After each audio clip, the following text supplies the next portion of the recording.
अस्सलाम वालेकुम जी। आज हम एक्सरसाइज के शॉर्ट क्वेश्चन डिस्कस करेंगे। चैप्टर हमारा क्लोज हो गया था। पहला क्वेश्चन देखें 18.1। How does the motion of an electron in an type substance differ from the motion of the holes in the P type substance. कह रहा है कि एन टाइप जो सब्सटेंस है उनके अंदर इलेक्ट्रॉन की मोशन और पी टाइप सब्सटेंस उनके अंदर होल की मोशन कैसे डिफरेंट है। देखें, जब आप ये डेवलप करते हैं एन टाइप और पी टाइप, तो आप जो है ना डोपिंग करते हैं। डोपिंग अगर पेंटावलेंट से की जाएगी तो वो एन टाइप बन जाएगा, फ्री इलेक्ट्रॉन जो है ना अवेलेबल हो जाएगा। अगर ट्राइवलेंट से करेंगे तो पी टाइप बनेगा, जिससे होल जो है वो क्रिएट हो जाएगा। तो जब आप बैटरी अप्लाई करेंगे, जैसे बाइसिंग कहेंगे आप, तो जब बाइसिंग कहेंगे तो डेफिनेटली जो पॉजिटिव एंड होगा उसकी तरफ इलेक्ट्रॉन मूव करेंगे, जो नेगेटिव एंड होगा उसकी तरफ होल्स मूव करेंगे। तो होल्स की वजह से कन्वेंशनल करंट और इलेक्ट्रॉन की मूवमेंट की वजह से इलेक्ट्रॉनिक करंट होगा। दोनों अपोजिट डायरेक्शन में मूव करेंगे अपने रिस्पेक्टिव टर्मिनल की तरफ। नेक्स्ट क्वेश्चन है 8.18.2। What is the net charge on N type और P type substance. Net charge क्या होता है एन टाइप और पी टाइप के ऊपर। देखिए, एन टाइप और पी टाइप जो सब्सटेंस हैं वो टोटली न्यूट्रल हैं। आपने डोपिंग की है, डोपिंग करने से ये होगा कि आपने जो पेंटावलेंट डोपिंग की थी उसमें क्या हुआ कि आपने जो इम्प्योरिटी एटम ऐड किया उसके आखिरी शेल में 5 इलेक्ट्रॉन थे। उसने 4 अपने नेबर से शेयर किए, एक उसका बच गया, वो बॉन्ड में नहीं आ सका, तो वो फ्री इलेक्ट्रॉन बना। अब इसका ये मतलब नहीं है कि उसके ऊपर कोई नेगेटिव चार्ज है। और अगर बात करें हम पी टाइप की, तो वो हमने ट्राइवेलेंट इम्प्योरिटी से जो है ना हमने ऐड किया। ट्राइवेलेंट इम्प्योरिटी ऐड की तो डेफिनेटली वहाँ आप देखेंगे आखिरी शेल में 3 इलेक्ट्रॉन थे, तो 3 नेबर से तो बॉन्ड बना, एक बॉन्ड खाली रह गया, तो वो होल क्रिएट हो गया। तो इस तरह नंबर ऑफ शेयर्ड और अनशेयर्ड इलेक्ट्रॉन जो हैं वो इक्वली ही हैं नंबर ऑफ प्रोटॉन्स के। तो इस वजह से जो नेट चार्ज है पी टाइप और एन टाइप के ऊपर वो ज़ीरो होता है। नेक्स्ट आ जाए the 18.3, the anode of the diode is 0.2 volt positive with respect to its cathode. Is it forward bias? देखें, कह रहा है एनोड जो है वो डायोड का वो पॉजिटिव 0.2 वोल्ट के ऊपर है, तो क्या ये फॉरवर्ड बायस होगा। देखें, इन केस ऑफ सिलिकॉन, जो यानी कि अगर बात करें तो पोटेंशियल बैरियर 0.3 वोल्ट है, और इन case of in case of silicon 0.7 volt है, और इन केस ऑफ जर्मीनियम 0.3 वोल्ट है। तो यहाँ जो पोटेंशियल बताया जा रहा है वो 0.2 वोल्ट है, तो ये फुलफिल ही नहीं करता हमारे जो बेसिक्स डिजिट ये जो पी एन जंक्शन है, जो कि सिलिकॉन और जर्मीनियम के ही हम यहाँ पढ़े हैं। तो उन केस में तो ये बिल्कुल ही जो है ना वो फॉरवर्ड बायस नहीं होगा।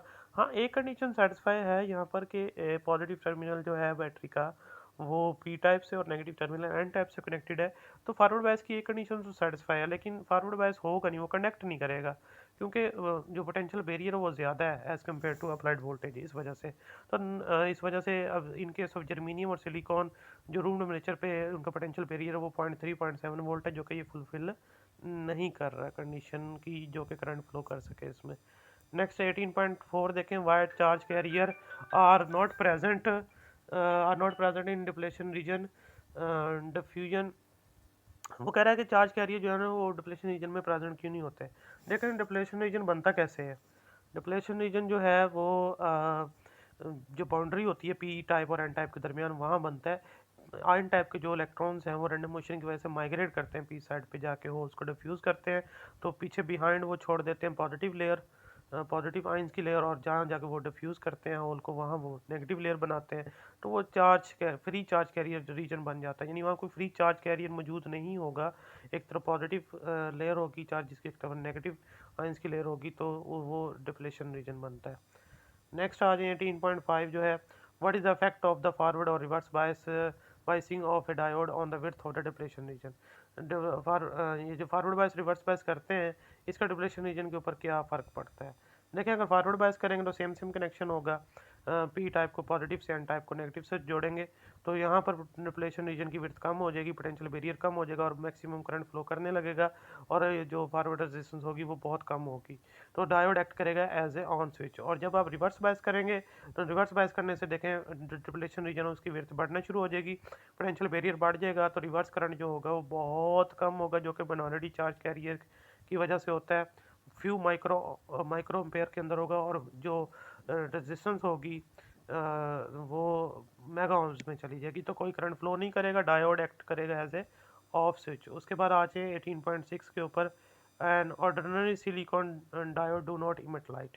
आम सिलिकॉन डायोड जो है वो लाइट इमिट नहीं करता।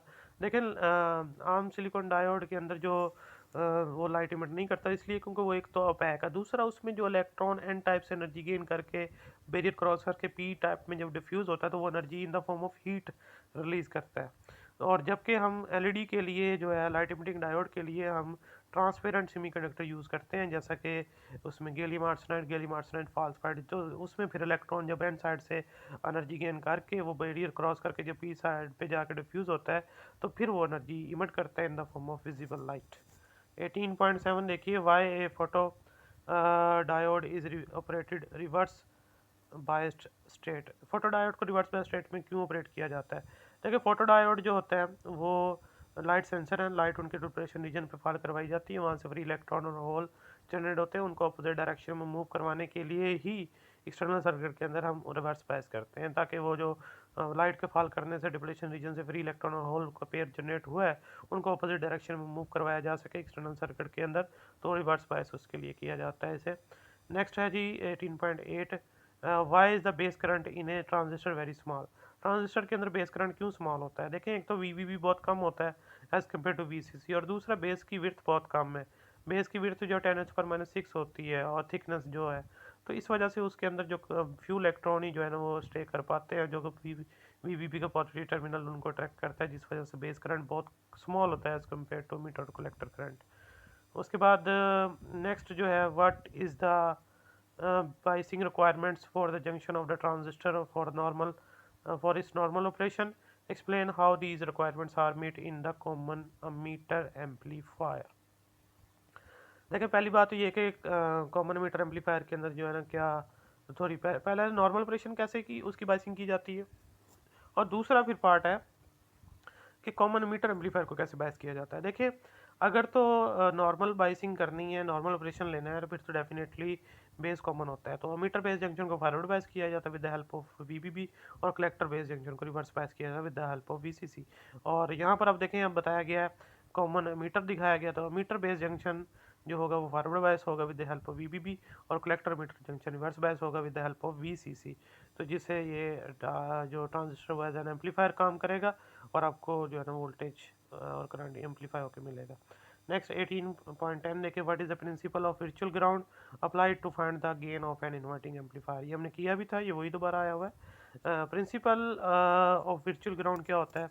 देखिए, आपने यहाँ पॉजिटिव जो टर्मिनल है यानी नॉन इन्वर्टिंग उसको ग्राउंड किया हुआ है, तो जो नेगेटिव टर्मिनल वर्चुअली ग्राउंड होगा वो इसलिए क्योंकि इनका जो ओपन लूप गेन है उसकी वैल्यू बहुत ज़्यादा है। ओपन लूप गेन की वैल्यू बहुत ज़्यादा होने की वजह से जो इनका पोटेंशियल है वी पॉजिटिव वी नेगेटिव दोनों टर्मिनल का वो अप्रोक्सीमेटली सेम आ जाएगा, तो इसे वर्चुअल ग्राउंड प्रिंसिपल कहते हैं। यानी एक ग्राउंड है, दूसरा वर्चुअली ग्राउंड होगा। जैसे सिंपली मैथमेटिक्स में हम छोटी वैल्यूज़ को इग्नोर करने के लिए काम करते हैं, इसी तरह यहाँ पर ये वर्चुअल ग्राउंड प्रिंसिपल यूज़ किया जाता है इलेक्ट्रॉनिक्स की कॉम्प्लिकेटेड सर्किट को सॉल्व करने के लिए। फिर ये सॉल्व किया हुआ, ये ऑलरेडी हमने कर लिया था, ये वही वोल्टेज गेन इसका ड्राइव किया है। नेक्स्ट आ जाए 18.11, the input of the gate are 1 and 0, identify the gates of the its output is 0 और 1। कह रहा आप इनपुट जो है गेट्स के ऊपर 1 और 0 है, जो आइडेंटिफाई करें गेट कौन सा है अगर उसकी आउटपुट 0 और 1 हो। देखें, अगर 1 और 0 की आउटपुट 0 है, इसका मतलब वो एंड गेट है और नॉर गेट है और एक्स नॉर गेट है। और अगर 1 और 0 की आउटपुट 1 है, उसमें और गेट पॉसिबल है, नैंड गेट पॉसिबल है, और एक्स और पॉसिबल है। उसके बाद नेक्स्ट आ जाए 18.12, trick the correct answer. A diode characteristic curve is a plot between, यानी कि जो करेक्टरिस्टिक कर्व होती है वो किन के दरमियान ड्रा की जाती है? तो सी पार्ट वो कह रहा सही है, फॉरवर्ड वोल्टेज और फॉरवर्ड करंट के दरमियान, जो हमने बाइसिंग में देखी भी थी। नेक्स्ट है the colour of the LED light emitting by the LED depends upon D part, यानी कि type of semiconductor material used. जिस तरह का मटेरियल यूज़ करेंगे उस तरह की लाइट वो इमिट करके देगा आपको। नेक्स्ट है in half wave rectifier the diode conduct using during the only positive half cycle, B part आएगा। हाफ वेव में सिर्फ पॉजिटिव हाफ साइकिल जो है वो जो है ना वो रेक्टिफायर हुआ था। नेक्स्ट जो है वो in a bridge rectifier of figure when V I is positive with respect to V B with respect to A which diodes are on. तो ए सही है, D2 और D4 जो है वो फॉरवर्ड बायस होंगे, बाकी दोनों D1 D3 रिवर्स बायस होंगे, तो करंट फ्लो करेगा इसमें से। नेक्स्ट है common emitter current common emitter current amplification factor beta is given by beta is equal IC over IP होता है, बी पार्ट आ जाएगा। Truth table of logic functions, truth table क्या होते हैं जी, बी पार्ट है, ये टेबलेट्स होते हैं all inputs conditions only, no ये सी पार्ट है, sorry display all inputs output possibilities इसकी होती हैं ट्रुथ टेबल के अंदर। उसके बाद है output of the two input or gate is zero only when it's both inputs are zero, ये पार्ट सही है, यानी कि और गेट के अंदर दोनों इनपुट ज़ीरो है तो आउटपुट भी ज़ीरो होगी। उसके बाद आ जाए two input inputs of the NAND gate with inputs A and B has an output zero if डी आएगा the truth table both A and B are one, यानी NAND गेट के अंदर वो कह रहा है कि ज़ीरो कब आएगा, जब दोनों वन होंगे तो तब ज़ीरो आएगा। तो नेक्स्ट है जी last one, the truth table show below is for, ये किस का ट्रुथ टेबल है ये बता दे जी, ये एक्स नॉर का ट्रुथ टेबल है। तो ये एक्सरसाइज आपकी कंप्लीट हुई। नेक्स्ट फिर इंशाल्लाह हम न्यूमेरिकल इसके और दो एग्जांपल वो सॉल्व करेंगे। अल्लाह हाफिज़।